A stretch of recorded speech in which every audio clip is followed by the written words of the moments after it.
善恶到头终有报，只争来早与来迟。欢迎大家来到故事当铺，您的点赞和订阅是对我最大鼓励和支持。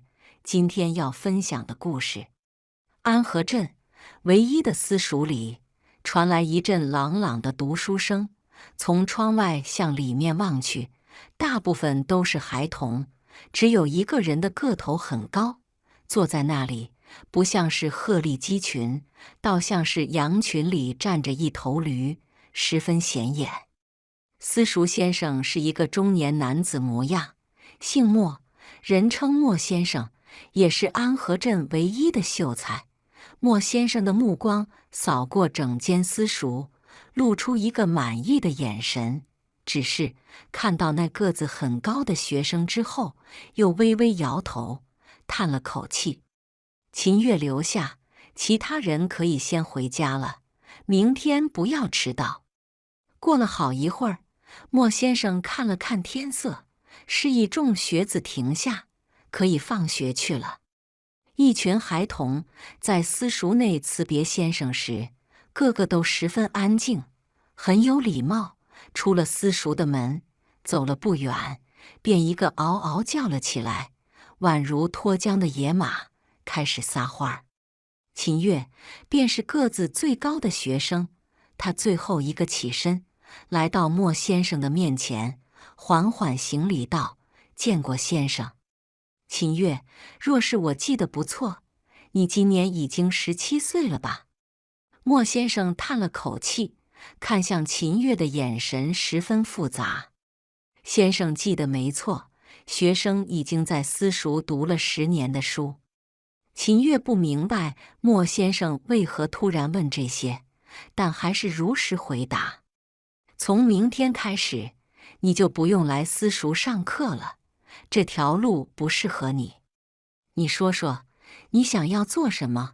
我可以帮你找一个师傅，学一个本事在身，以后可以谋生。”莫先生欲言又止，不想开口，深吸了一口气，还是说出了这句话：“先生，我去砍柴，去换银子，也可以像别人一样给私塾束修的。您别赶我走，好不好？”秦月闻言一下子慌了，声音有些着急：“你想哪里去了？并不是因为你不给银子，我是为你好啊，孩子。”莫先生拍了拍秦月的肩膀，解释道：“你父亲对我有救命之恩，所以自从你父母离世之后，我便一直让你免费上私塾。但是这么多年过去了，证明你不适合这条路啊。”莫先生便摆了摆手，阻止了要开口的秦月，继续说道：“说句实话，孩子，我管不了你一辈子。既然这条路不适合，我必须为你以后的生活考虑，至少你应该有1、2种可以谋生的技能啊。”秦月沉默了，他明白莫先生确实是为了自己好。多年在私塾读书，他已经习惯了被各种人超越，回首去看，别人已经走得很远，他还在原地踏步。若是一直这样下去，他只不过是在浪费时间，永远也考不上秀才，最后只能是一事无成，反而会错过学习其他生存技能的时间和机会。思虑许久，秦月终于点了点头道：“一切都听先生的安排。”莫先生欣慰地道：“好，你能够想通便好。我和张老爹说说，你以后就跟着他学木匠吧。到时候你要听张老爹的话。若是他要去田里干活，你也要跟着去。这么多年过去，你还没有种过地，这些你都该学学的。我记住了，先生。”秦月神色认真，十分郑重。莫先生看着秦月认真的样子，悠悠地叹了口气。他其实十分喜欢这个学生，尊师重道，不急不躁，十分刻苦，很是认真，可惜有些事情终究是要讲究天赋的。第3天，安河镇东头的张老爹院子里，莫先生带着秦月拜了师。张老爹大声道：“莫小子，你可要记得我这个人情，下次记得请我喝酒。”好，拜师十分顺利，莫先生心情大好，欣然答应。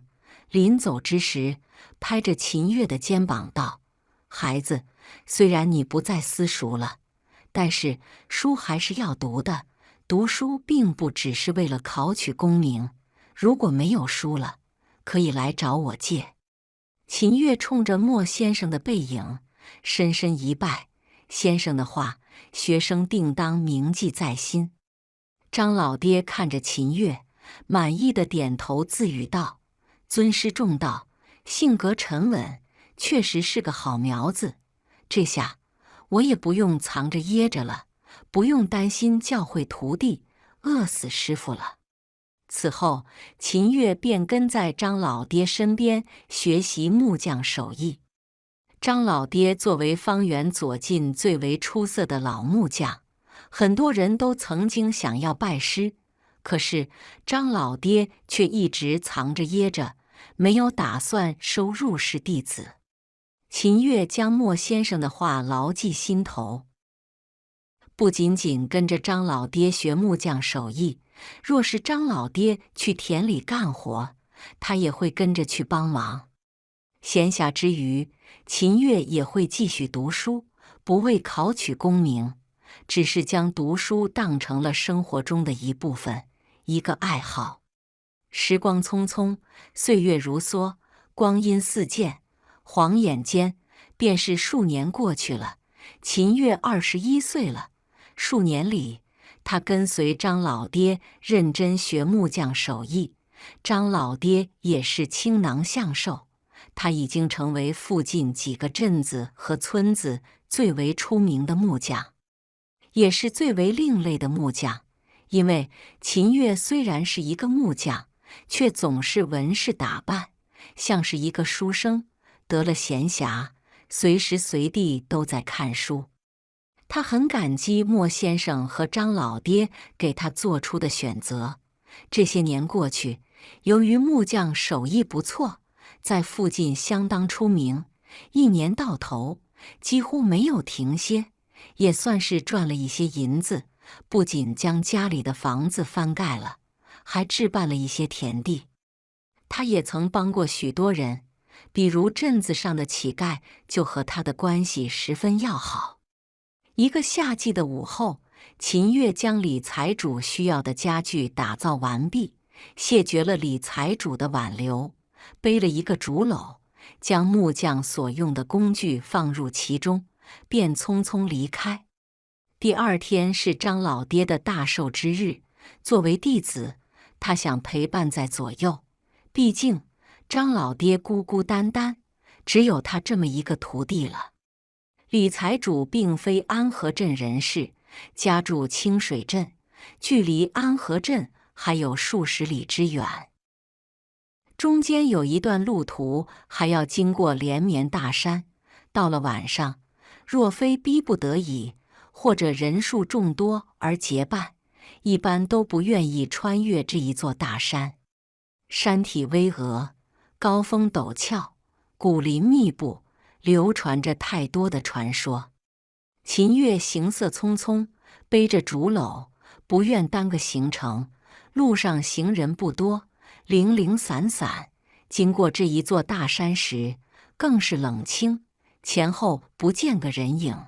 不过大白天的，秦月身为一个男子，胆色还是有的，孤身一人，直接迈入了山路之中。大山之中，山路环绕，甚至相隔10几丈的距离，便前后不见。这不，秦月约摸着再有一半的路程，便可穿过这座大山，却听见了前方有树木倒地和女人的怒斥之声。然而，由于山体的阻隔，可谓是未见其人，先闻其声。随后便是山石崩裂的声音。秦月微微皱眉，脚步放轻，悄悄地走了过去，躲在转弯的一棵大树后面，向前方望去。只见半空之中，两个人正在对峙，一个是身穿雪白长裙的女子，另外一个是一身黑色长袍的阴郁男子。妖吗？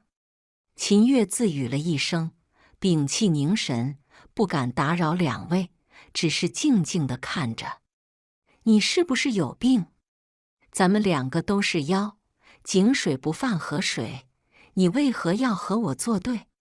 黑袍男子的脸上尽是不耐烦的神情，嘴里虽然说着话，手上的动作却没有停下，不停地向前释放着各种术法。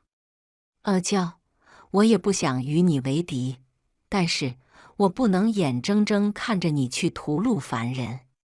雪白长裙女子冷声斥责，在她的背后竟然出现了4条庞大的虎尾，在空中晃动，空气似乎都在凝滞。我们是妖，是妖，我们才是同类，明白吗？你竟然和那些弱小的人类站在一起！黑袍男子嘲讽道：“你还年轻，没有见识过人类的卑鄙和无耻。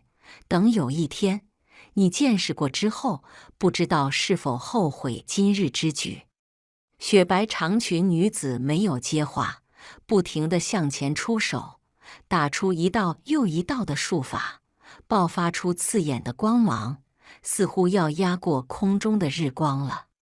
真不知道你怎么想的！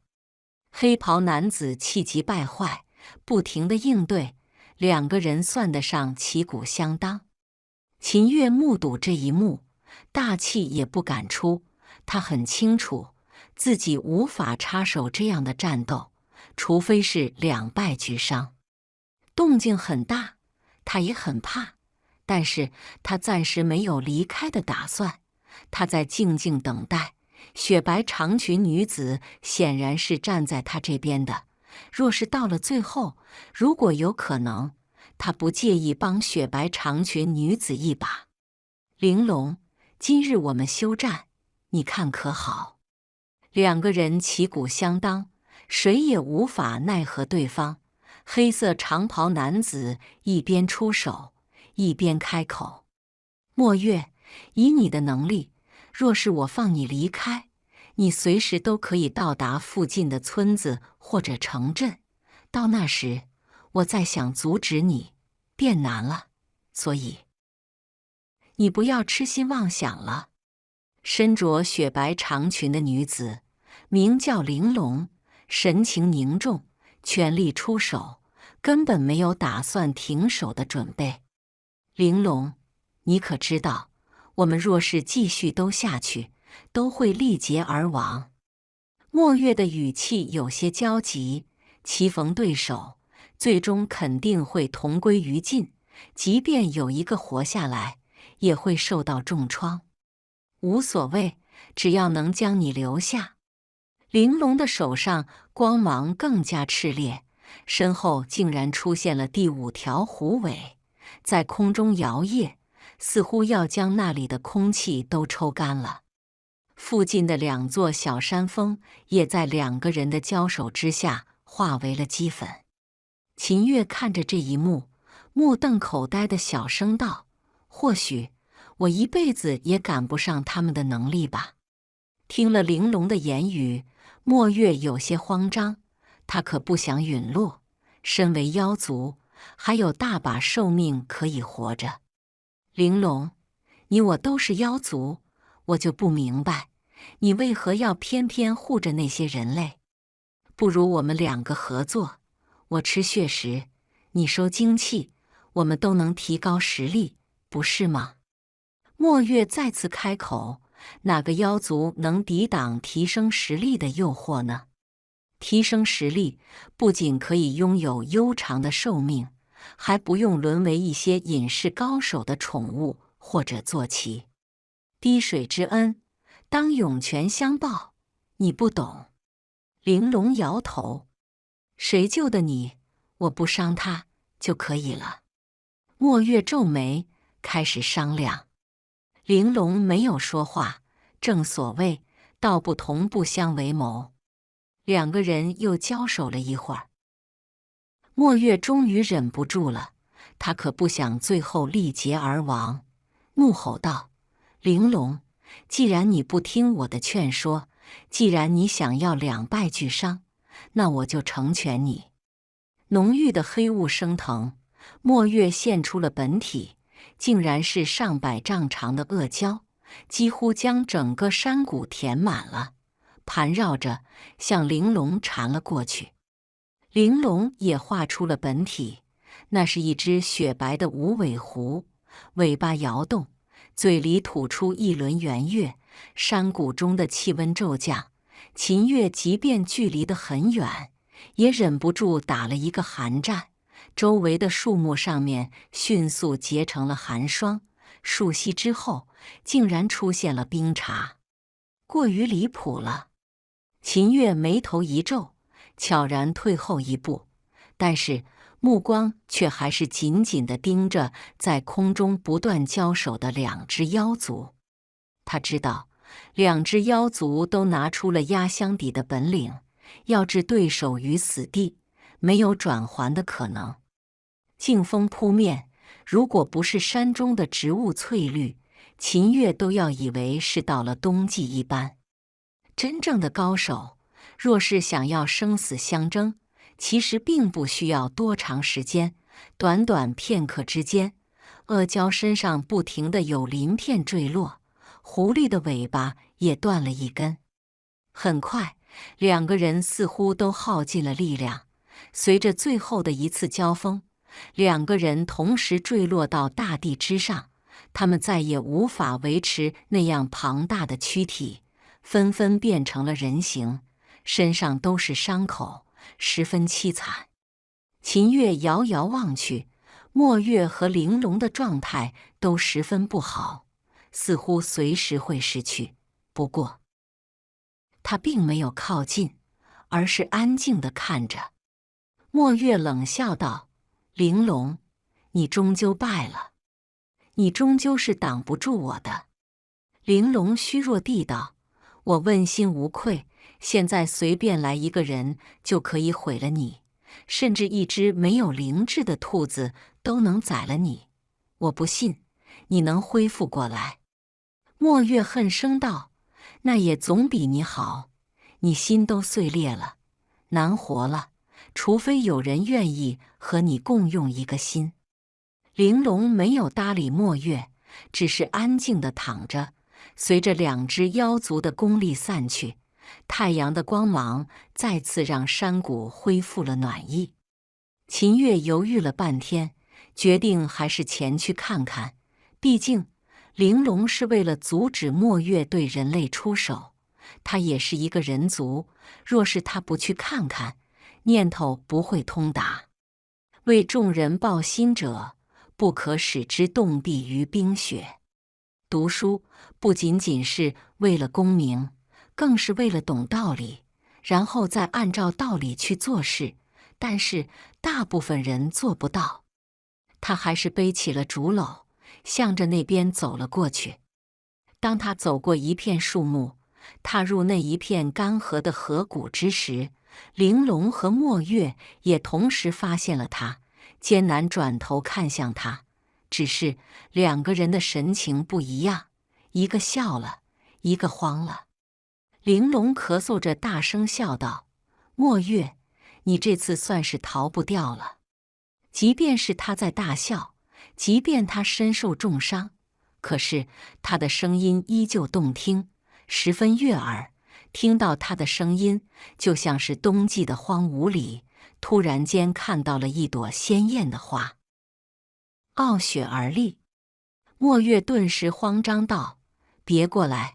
只要你别过来，我就给你享不尽的荣华富贵。”他一边说着，一边双手撑地，向后退着，似乎想要离开此地，离得秦月更远才好。玲珑再次开口道：“我感受到了你的气息，刚才一直躲在旁边不敢露面的人就是你吧？速速过来，除掉这个恶蛟。”墨月大声道：“只要你不过来，只要你放过我，我能给你的更多，而他什么都给不了你。我知道自己该怎么选。”秦月陡然间脚步加快，生怕墨月逃离此地，让他错失机会，边走边道：“刚才你们的对话，我听得分明。”墨月虽然在退，但是他受了重伤，基本上是无用功，只是退了数尺之远。秦月已经走到了跟前。玲珑说道：“趁着这个机会，除了他，他才不能为祸。”秦月点了点头，将竹篓放下，拿出了一把斧子，一步一步走向墨月。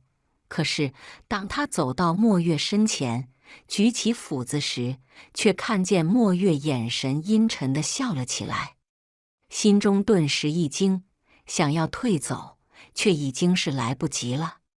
只见墨月抱起，扑向秦月，双手抱着秦月的头，双目漆黑如墨，盯着秦月的双眼，得意地道：“本来我还不知道怎么活下去，现在好了，你这身体足够强大，我可以占据你的身体，从此我就以这副身躯活下去，还能神不知鬼不觉地融入到人类的族群里。”卑鄙！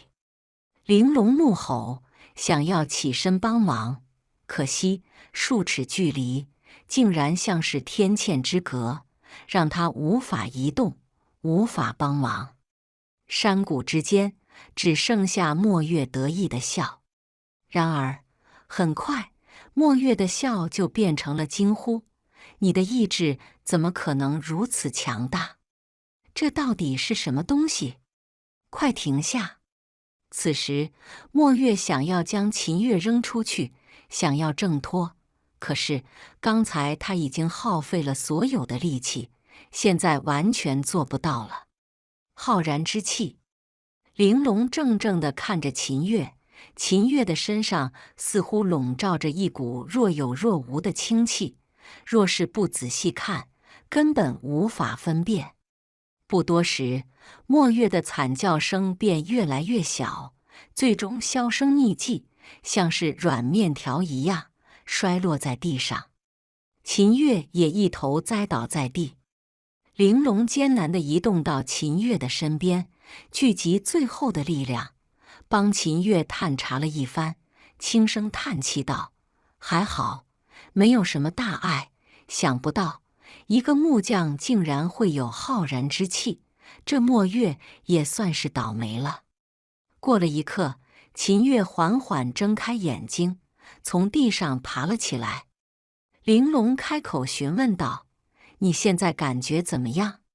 秦月摸了摸脑袋，憨厚地笑道：“似乎没有什么大问题，就是多了一些莫名其妙的记忆，似乎是这个叫墨月的家伙的。”他看向玲珑，说道：“我带你去看郎中。”玲珑苦笑着摇头，有气无力地道：“我自己的情况，我自己知晓，没人能救我，不用白费力气了。”说完，玲珑便昏迷了过去。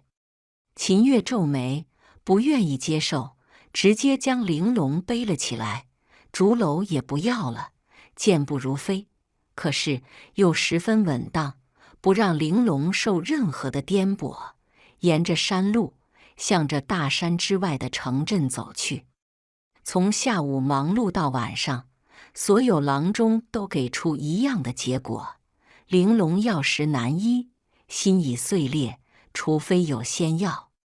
天色已晚，秦月没有办法，带着玲珑到了一处山神庙歇息。望着身受重伤的玲珑，他突然间想起墨月和玲珑之前的对话，共用一个心。可是两个人怎么能共用一个心呢？这怎么可能做到？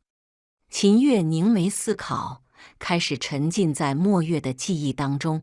面对浩如烟海的记忆，他终于找到了那一个办法，需要布置一个特殊的阵法，将两个人紧紧联系在一起，而其中一个人的心则是用玉石代替，然后用另外一个人的心，让其产生生机。当下，他便不再犹豫，回到家中，将自己的积蓄拿了出来，购买了一些材料和小旗子，开始在山神庙内布置了一个阵法，将自己和玲珑置入其中。刚刚踏入其中，两个人便有了一丝若有若无的联系，让人惊奇。这个阵法要维持7天，不能让任何人打扰，一旦被打扰，就会前功尽弃。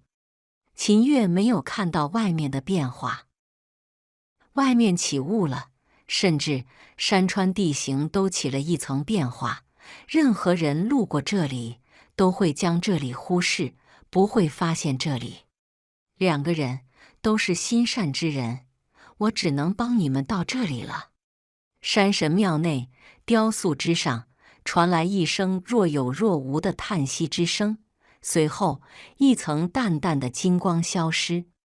至于秦月和玲珑两个人，正处于一种似睡非睡的奇怪状态，而身上还有淡淡的红色光晕相连。时间一晃，便已经到了7天之后。玲珑最先睁开了眼睛，打量了一下四周，顿时明了一切，忙走向秦月。只见秦月的气息衰弱无比。玲珑检查了秦月一番，最后才放心地自语道：“还好，只是饿的。真傻呀！”说完，随后又噗呲一声笑了出来。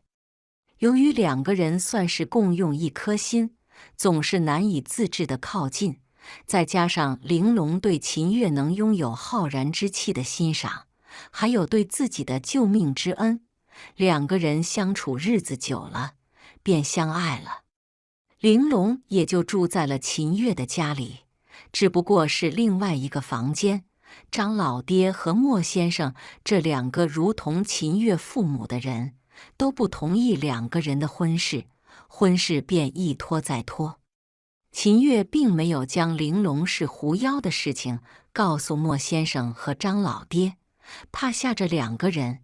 玲珑自己也不着急，会通过自己的努力，让莫先生和张老爹认可自己。张老爹则总是语重心长地对秦月说道：“不是我们两个人不同意，是你把握不住啊。”终于，两个人结识1年之后，莫先生和张老爹还是同意了两个人的婚事，同意他们两个成亲。洞房夜，秦月搓着双手，怀着十分忐忑和紧张的心情，揭开了玲珑的红盖头。玲珑看着秦月紧张的模样，噗呲一下笑出声来：“相公，你怎么如此紧张？我只是一个木匠，怕你嫌弃我。10里8村，谁见过像你这么美丽的女子啊？”秦月憨憨一笑，挠了挠头：“难道我是刚刚知道你只是一个木匠吗？”玲珑俏皮地站了起来，站在秦月身边。秦月闻着淡淡的香气，顿时满脸通红。“相公，很晚了，我们睡觉吧。”玲珑看着秦月手足无措的样子，摇了摇头，也不知道秦月这样的人怎么能够修出浩然之力的。不管如何，他是自己认定的相公了。秦月不知道该做些什么，就那样被玲珑拉着，一步一步走向床榻。玲珑随手向后一拍，直接将高高的红蜡烛熄灭。刚要顺势躺下，却听见了外面的陈喝声：“妖狐，你不在山里好好待着，竟然敢在这里成亲！”玲珑微微皱眉，感应到了外面庞大的气息，甚至要让他窒息了。秦月直接起身说道：“我去跟他们说。”玲珑知道秦越有一定的修为，但是时日尚浅，自己且不是那些人的对手，遑论秦越呢？他知道秦越的弱小，立刻道：“相公，你别动，我来。”言罢，玲珑便起身走了出去。对面是2个和尚，没有听玲珑分辨，直接一掌击了出来，10几丈长的金色手掌直接从天空之中覆盖而来，向着玲珑抓了过去。劲风扑面，玲珑几乎要窒息了，脸颊都要变形了，想要动，却被禁锢住。忽然间，秦越从屋子里冲了出来，挡在了玲珑面前，大声道：“还请2位大师高抬贵手，我妻子虽然是妖，却没有害人，甚至还救人。”对面的和尚却不听秦越的分辨，冷声道：“妖就是妖，妖会救人，还是让老衲度化了他吧。”你！秦越气急，浩然之力怦然而出，竟然硬生生挡住了那一只手掌。与妖为伍，你也留不得。对面的另外一个和尚开口，手中的禅杖飞了起来，撞向秦越。玲珑拼尽了力气，终于动了，将秦越拉到自己的身后，自己挡在前面。相公，若有来世，我再做你的妻子。忽然间，一个声音响起，笑道：“我觉得还是现在做我徒弟媳妇挺好。”随后，另外一个声音道：“我也觉得现在做我的侄媳妇儿就挺好。”玲珑听到这2个声音，顿时感觉压力骤减，睁开眼睛，却发现莫先生和张老爹就站在院子中，替他们挡下了那一击。那禅杖甚至被莫先生揉成了一个圆球。这下，玲珑终于明白莫先生和张老爹一直不同意他和秦越的婚事了。2位是早就看出他是一只狐妖了呀！隐仙派！2个和尚惊呼一声，头也不回，逃走了。莫先生和张老爹哈哈一笑，没有和秦越、玲珑打招呼，转身走了。此后，玲珑和秦越2个人愉快地生活在了一起，婚后十分幸福，甚至还生了1子2女。